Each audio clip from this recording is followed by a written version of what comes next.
بسم اللہ الرحمن الرحیم۔ میں جس بات کی طرف توجہ دلانا چاہتا ہوں وہ یہ ہے کہ بہت کچھ چھوٹ رہا ہے ہم سے۔ ہمیں پورے اسلام کا نمونہ بننا ہے۔ اسلام یہ سکھاتا ہے کہ وقت مت ضائع کرو۔ کیا ہم واقعی اس پر عمل کر رہے ہیں؟ ہم میں سے اکثر لوگ، اور میں تو یہ کہنے کو تیار ہوں کہ سب لوگ روزانہ اچھا خاصا وقت ضائع کرتے ہیں۔ اگر اس وقت کا ہم صحیح استعمال کریں تو اپنا ایمان بھی بڑھا سکتے ہیں، اپنا علم بھی بڑھا سکتے ہیں، اللہ سے اپنا تعلق بھی بڑھا سکتے ہیں، اور اپنے فیملی میں پیار محبت بھی بڑھا سکتے ہیں، اپنے خاندان اور رشتہ داروں سے اپنے تعلقات اچھے کر سکتے ہیں، اور اپنے ملک کے سماج سے، اپنے پڑوسیوں سے، وہ چاہے مسلمان ہوں چاہے نہ ہوں، انسان ہیں، ہمارے انسانی بھائی ہیں، ہمارے وطنی بھائی ہیں، ان سے اپنے تعلقات بہتر بنا سکتے ہیں، اور پورے سماج کو بہتر بنانے میں ہمارا حصہ لگ سکتا ہے، صرف اس طرح کہ اگر ہم اپنا وقت ضائع کرنا چھوڑ دیں۔ روزانہ ہر شخص اپنے 2-3 گھنٹے ایسے ضرور برباد کرتا ہے جس کا وہ اس سے بہتر استعمال کر سکتا ہے۔ میں روایتی قسم کا بیان نہیں کروں گا، چند باتیں گناؤں گا جن کو بالکل پریکٹیکل زندگی سے جن کا تعلق ہے۔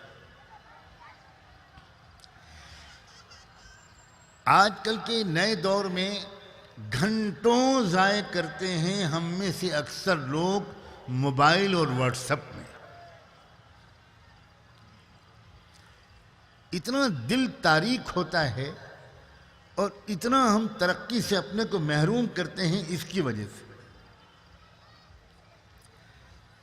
سمجھدار لوگ اپنے وقت کو ضائع نہیں کرتے، مفید چیزوں میں لگاتے ہیں۔ یہاں تک کہ اگر کسی کے گھر میں تھوڑی پریشانی چل رہی ہے، کاروبار کی، روزی روٹی میں کچھ تنگی چل رہی ہے، اور حالات تو زندگی میں آتے ہی ہیں، اور بہت سے لوگ جو دین کے کام میں لگے ہوتے ہیں، مسجد، مکتب، مدرسے کی خدمت کر رہے ہوتے ہیں، ان کے گھروں میں تنگی ہوتی ہے۔ اب یہ لوگ بھی اور ان کی بیویاں بھی اگر ذرا سمجھدار ہو جائیں تو اپنے وقت کو استعمال کر کے گھر میں بیٹھ کر ایسے کام کر سکتے ہیں اور کر سکتی ہیں جن سے گھر کی روزی روٹی میں جو تنگی ہے وہ دور ہو اور مدد ملے۔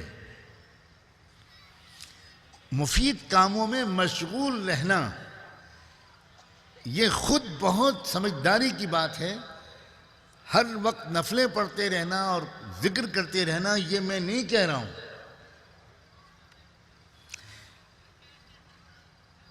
ایک بار رحمت دو عالم صلی اللہ علیہ وآلہ وسلم کی نظر پڑی۔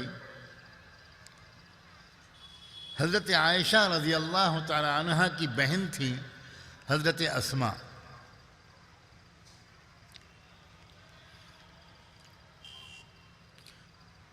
وہ کچھ سلائیاں لیے ہوئے کچھ بن رہی تھیں۔ پہلے ہمارے گھروں میں عورتیں سویٹر بنا کرتی تھیں، ٹوپیاں بنا کرتی تھیں، اور پتہ نہیں کیا کیا کاڑھا کرتی تھیں، کشیدہ کاری کرتی تھی، پھول بناتی تھی چادروں میں اور تکیوں میں۔ ان سب چیزوں کا رواج اب ختم ہو گیا۔ میں خاص طور پر ان چیزوں کی طرف بھی توجہ دلانا چاہتا ہوں۔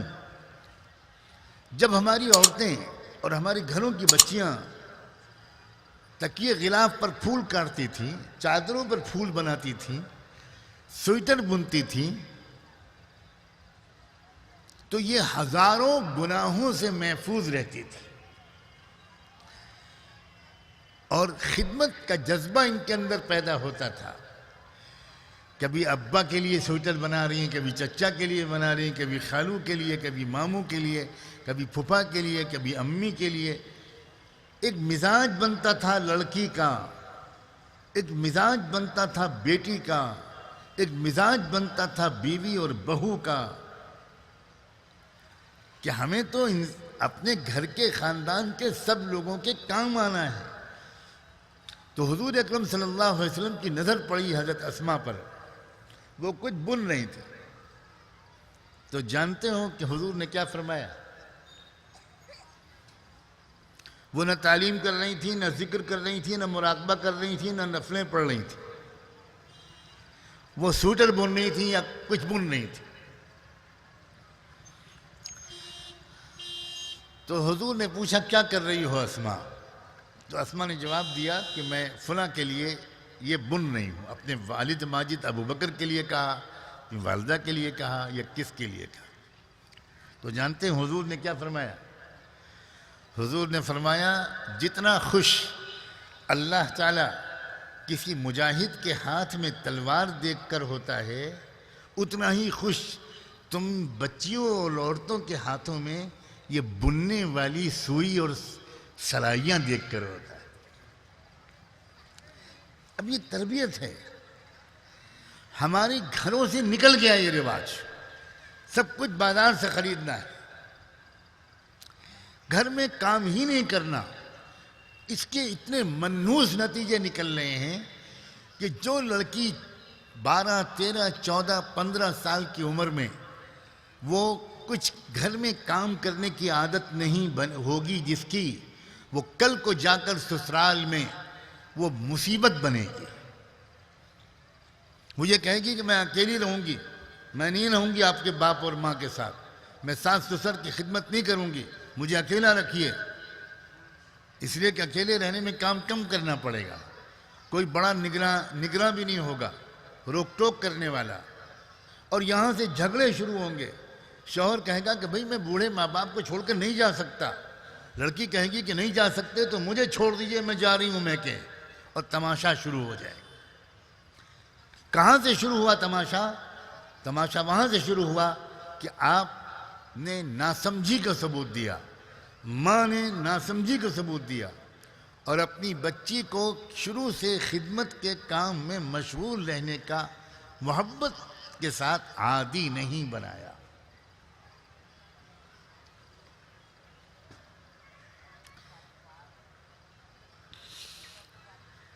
روزی روٹی میں تنگی ہے، آپ شکایت کرتے پھرتے ہیں، روتے پھر رہے ہیں۔ ہر دور میں تنگی ہوا کرتی تھی۔ بیویاں کہتی تھیں کہ آپ پریشان نہ ہوں، میں گھر میں بیٹھ کر کپڑے سیوں گی، میں انشاءاللہ پردے کے پابندی کے ساتھ گھر میں بیٹھ کر کپڑوں کی سلائی کروں گی تاکہ کچھ کمائی ہو اور آپ کا کچھ بوجھ بٹے۔ یہ ایک وفادار اور سمجھدار بیوی کی پہچان ہے کہ اگر کسی وجہ سے شوہر کی روزی میں کچھ کمی ہے، گھر کا خرچہ پورا نہیں ہو رہا، تو بیوی ناراض نہ ہو، مایوس نہ ہو، تعویذ گنٹوں کی طرف نہ دوڑے۔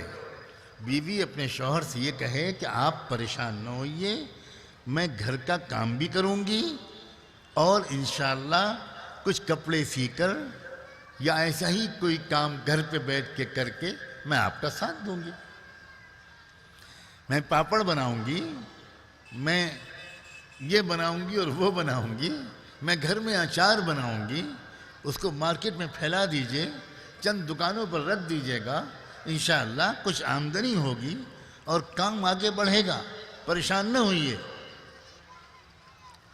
یہ سب وہ لوگ کر سکتے ہیں کہ جن کو وقت کے استعمال کا سلیقہ ہو۔